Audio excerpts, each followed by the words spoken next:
Hey guys, and welcome back to this channel. In this video I'll be showing you guys how you can complete the mini achievement, the Christmas one in Grow a Garden. So if you go to guides here and go to mini achievements, you'll see a Christmas Christmas event achievement. So the rewards are a candy cane fence, here you'll see it, and then there's these snow globes, Santa surprise presents, Christmas crates, and that's it. You'll need to harvest 10 ornamented mutated plants. You'll need Arctic plant, snowy.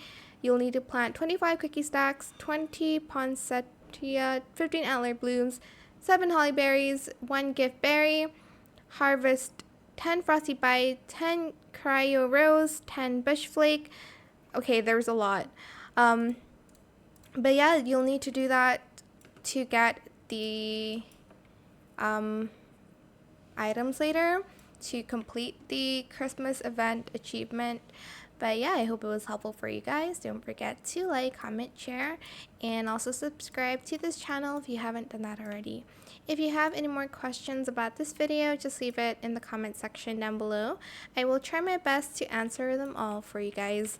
And if you found this video helpful, please click the thanks button as well. That is it for this video. Thank you so much for watching. Bye!